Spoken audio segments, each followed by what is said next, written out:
सवालात किए गए, वो सवालात में लिख कर लाया हूं, 2-3 दिन हो गए मेरे पॉकेट में पड़े हुए। उसमें से एक सवाल क्या है, एक एमपी साहब कह रहे हैं, एक एमपी साहब, एमपी मतलब मेंबर ऑफ पार्लियामेंट कह रहा है वहां मंच में जाकर, वो वर्मा जी कह रहा है कि इनको आपके लिए, कलिमा पढ़ने वालों के लिए ये बात कह रहे हैं कि देखो ये जहां जहां दिखाई दे, ये मतलब ये मुसलमान जहां जहां दिखाई दे इनका दिमाग ठिकाने लगा दो और इनका संपूर्ण बहिष्कार करो, मतलब इसका इनकी मखालफत करो। याद रखिए वर्मा साहब, याद रखिए पार्लियामेंट के मेंबर साहब, आपकी जुबान से ये बातें, इस तरह की खराब बातें और इस तरह की भेदभाव वाली बातें ये गलत नहीं होनी चाहिए। भारत के संविधान के कई आर्टिकल को वायलेट करता है आपका ये भाषण, आपकी ये बातें। आप मेंबर ऑफ पार्लियामेंट में आपको संविधान की बात करनी चाहिए, आपको यहां इस देश की मानवता की बात करनी चाहिए, दुनिया की इंसानियत की बात करनी चाहिए, यहाँ के सिस्टम की बात करनी चाहिए। आप बोलते हो ये मुसलमान जहां जहां दिखाई दे, कहां कहां मुसलमान को आप कहां कहां बाइकाट करेंगे जनाब?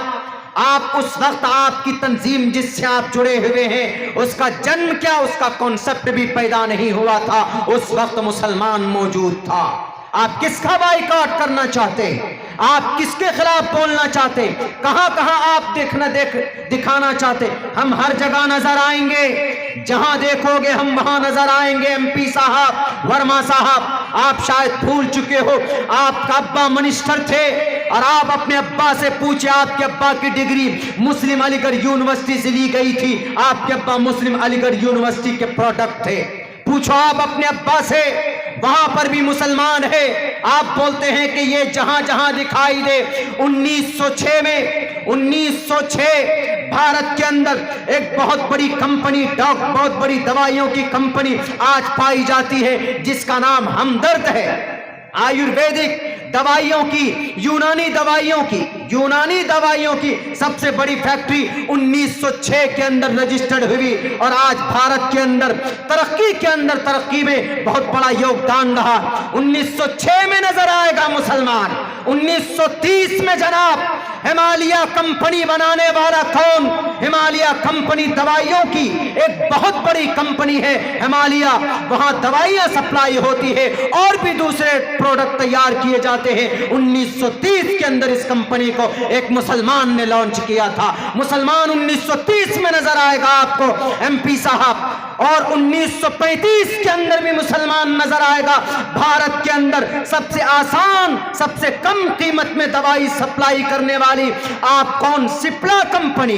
बल्कि आज की तारीख में अभी कोविड-19 में भारत का नहीं, पूरी दुनिया के अंदर तीसरे नंबर पर सबसे बड़ा डोनेट अगर किसी ने कोविड-19 के अंदर किया है तो उस शख्स का नाम अजीम प्रेम जी, जो सिप्ला कंपनी के जो बल्कि गार्जियन है और ऑनर है। 1935 में यह कंपनी लॉन्च की गई। किन का बाइकाट करना चाहते हैं आप? किन की मुखालफत करना चाहते हैं? मुसलमानों की? क्या मुसलमान कमजोर है? क्या मुसलमान कुछ नहीं बोलते? तो इसका यह मतलब नहीं कि मुसलमान इस देश के अंदर भिखारी नहीं है। कम से कम 1000 से अधिक करोड़ का ताउन पेश करने वाला यह अजीम प्रेम जी है। विप्रो कंपनी को इसके बेटे को लॉन्च करके उन्होंने दिया, अजीम प्रेम जी साहब ने दिया। और भी तारीख पढ़ो, कहां देखोगे जहां जहां दिखाई दो, बोलते जहां जहां दिखाई दे वहां इनका बाइकाट करो। अगर आप देखोगे टेनिस की दुनिया में तो कलिमा पढ़ने वाला नजर आएगा। आप देखोगे बॉलीवुड की दुनिया में कलिमा पढ़ने वाला नजर आएगा। दुनियावी एतबार से अगर आप देखोगे बिजनेस के अंदर तो हमारे भारत के अंदर, तुम्हारे शहर लखनऊ के अंदर, उत्तर प्रदेश के अंदर सबसे बड़ा मॉल जिसके ऊपर अभी विवादित झगड़े भी चले, कौन सा? लुलु मॉल। कौन है उसका ऑनर? कौन है? एक कलमा पढ़ने वाला। कहां का? केरला का, जो दुबई के अंदर सेटल्ड है। दुबई की शहरियत उनको मिल चुकी है। कहां कहां देखोगे कहां कहां से मुसलमानों का नाम निकालोगे? इन तमाम चीजों को एक तरफ करो। इंडिया गेट में 65,000 अगर किसी का नाम है तो मुस्लिम फ्रीडम फाइटर का नाम, वहां पर भी मुसलमान नजर आएगा। जनाब MP साहब, आपकी जुबान से ये बात अच्छी नहीं लगती है वर्मा साहब। मुसलमान जहां जहां दिखे, ये तो एक एग्जाम्पल है, सिंपल से एग्जाम्पल है। अभी 3-4 दिन पहले शायद जो लड़के मैच देखते हैं वो भी बताएंगे, ऑस्ट्रेलिया को किसने धूल चटाया? मोहम्मद शमी, वहां पर नजर आएगा। सन 2011 में वर्ल्ड कप, कलमा पढ़ने वाला नहीं होता, बॉलर कौन था? जहीर खान ना, आप लोग ज्यादा जानते हैं। सन 2011 में वर्ल्ड कप जिताने वाले में भी नजर आएगा कौन? ये मुसलमान नजर आएगा। Prohibition of discrimination on grounds of religion. Verma साहब, अगर आपको इस देश के अंदर तहजीब, कल्चर, मजहब, मिल्लत के ऊपर अगर आपको जानकारी नहीं हो तो आप इस आर्टिकल नंबर 15 को पढ़ लीजिएगा। Prohibition of discrimination on grounds of religion, caste, sex, place of birth, इलाके के एतबार से, धर्म के नाम पर किसी को हम बुरा भला नहीं कह सकते। वहां कहा गया बाज़ाब्ता, इनका सोशल बाइकाट करो जी। क्या बोलते? इनका बाइकाट, संपूर्ण सोशल नहीं, संपूर्ण बाइकाट करो संपूर्ण बाइकाट। हम सजा भुगत चुके हैं 3 साल तक। सुनिए वर्मा साहब, मैं इसलिए बोल रहा हूं, जवाब दे रहा हूं, चूंकि वो शायद भूल गए और जवाब देना जरूरी होता है। खामोश बैठे रहना ये बुज़दिली की अलामत है। गलत को सहना, जितना गलत करना गुनाह है उतना गलत को सहना भी गुनाह है। हम ये कानूनी दायरे में रहकर आपको जवाब देना चाहते हैं और देंगे आपको जवाब। मुझे परवाह नहीं है कि मेरे साथ क्या होगा। हक बोलने वालों को तो जेल में डाल दिया जाता है।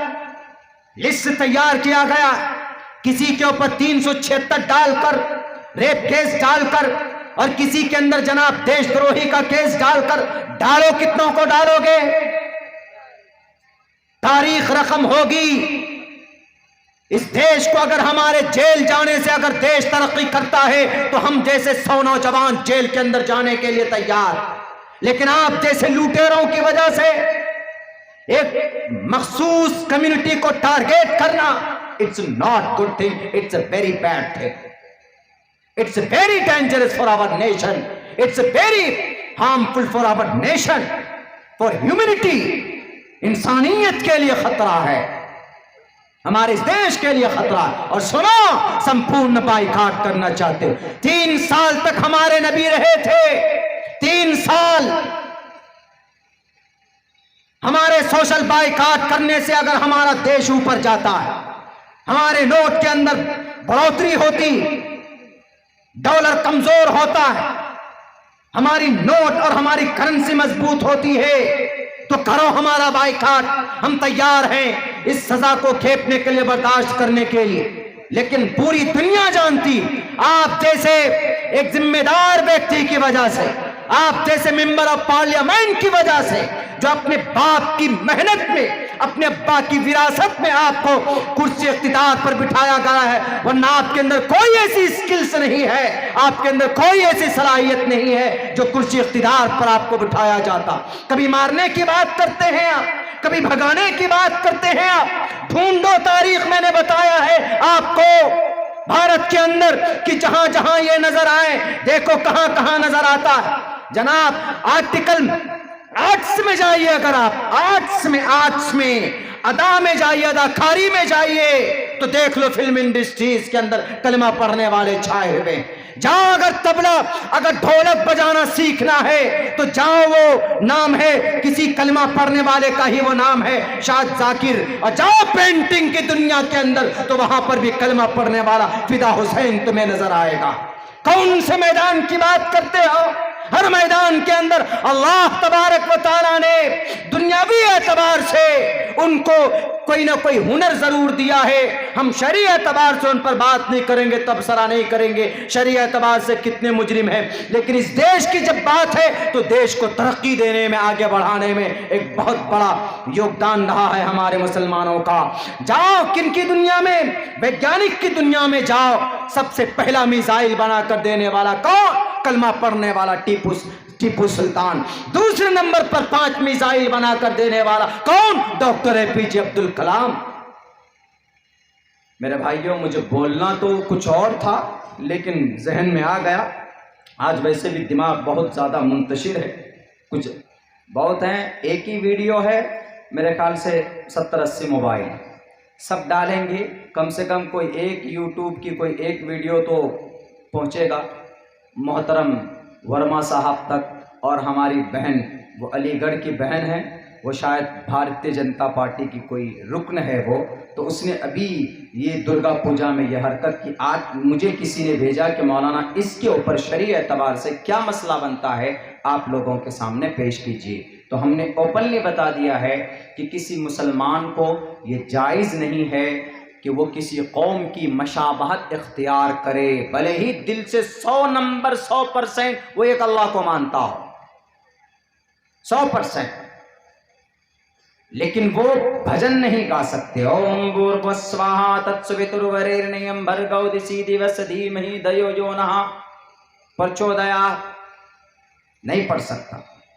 एकम ब्रह्म द्वितीय नास्ते नेना नास्ते किंचन एकमेव अद्वितीयम। इस पर डॉक्टर जाकिर नाइक साहब का बड़ा एक्सप्लेन है, उनकी एक बुक है अद्दावा, इंग्लिश में, इतनी मोटी है, डॉक्टर साहब की मेरे पास है, उन्होंने इसमें एक्सप्लेन किया है बिल्कुल सेम जो कलीमा का मतलब है वो इसका। तो अब कोई आदमी कल ये कहे कि मौलाना हम तो यही पढ़ेंगे कलीमे की जगह, ला इलाहा इल्लल्लाह छोड़ो, अब नई चीज आई है कम ब्रह्म द्वितीयो नास्ते, यही पढ़ो, नहीं पढ़ सकते। क्यों? क्योंकि ये वो लोग पढ़ते हैं जो देवी देवताओं को पूजते हैं। भगवान का मतलब हमने किसी जमाने में इसका एक्सप्लेन किया था, भगवान का मतलब क्या होता है? भाग्यवान, किस्मतों वाला। चूंकि ईश्वर किस्मत का मालिक है तो इसलिए उसको भाग्यवान भगवान बोल देते हैं। तो आप ये कहेंगे कि मौलाना भगवान का मतलब आप अल्लाह ही तर्जमा कर रहे हैं, तो हम आज से भगवान बोलेंगे? नहीं बोल सकते। क्यों? भगवान वो बोलते हैं जिनका मुशरिकाना अकीदा है, जिनका 30 या 33 करोड़ देवी देवताओं का अकीदा है, वो बोलते हैं, इसलिए मना है इस्लाम में, इसलिए आप नहीं बोल सकते हैं। आप किसी मंदिर में जाकर टुन टुन टुन टुन करके घंटी बजा नहीं सकते। आप कहेंगे कि हम तो घंटी वैसे बजाए दिखाने के लिए, मौलाना लोगों को जमा करने के लिए, वरना दिल में तो हमारे अंदर जो अहमियत है वो अजान की है, हम अजान को मानते हैं, अजान के कलिमा भी याद है। नहीं कर सकते। क्यों? क्योंकि घंटी वो बजाते हैं जो देवी देवताओं को, मूर्ति पूजा को जो एतकाद और बिलीव करते हैं वो करते हैं। इसलिए you are not able and you are not allowed, आपको परमिशन नहीं है according to the Islamic sharia, Quran और अहादीस की रोशनी के अंदर। क्यों? ये अगयार लोग करते हैं। मेरे भाइयों, मेरे साथियों, वक्त भी बहुत हो चुका है, ज़हनी एतबार से बहुत परेशानी हो रही है। कोई और मुक़र्रिर है तो उसको बुलाइए, 2:30 बजे के बाद में बात करना थोड़ा बड़ा मसला हो जाता है। इसीलिए ये मुख्तसर सी बात आप लोगों के सामने हमने पेश की है। मेरे भाइयों, मेरे साथियों, अच्छा अक़ीदा रखें अपने मज़हब इस्लाम के बारे में और मजबूती के साथ अल्लाह से दुआ करते हुए ये एतक़ाद और ये बिलीव करें और अल्लाह से दुआ मांगे कि अल्लाह तबारक व तआला हम तमाम मुसलमानों को अपनी कुरान और शरीयत के मुताबिक एतक़ाद और बिलीव और आस्था और अमल की तौफीक अता फरमाए। वरना फिर इंसान किस तरीके से बर्बाद हो जाते हैं, तबाह हो जाते हैं, वो दुनिया के चक्कर में लुट जाते हैं और अपनी आखिरत को ख़त्म कर लेते हैं। इसलिए इन तमाम चीज़ों से अल्लाह से दुआ कीजिए कि अल्लाह तबारक व तआला हम तमाम मुसलमानों की कलिमा पढ़ने वालों की हिफाजत फरमाए और हम तमाम मुसलमानों का ख़ात्मा ईमान पर हो, ये दुआ करें। बहुत बहुत शुक्रिया। जज़ाकल्लाह। अस्सलामु अलैकुम व रहमतुल्लाहि व बरकातुहू।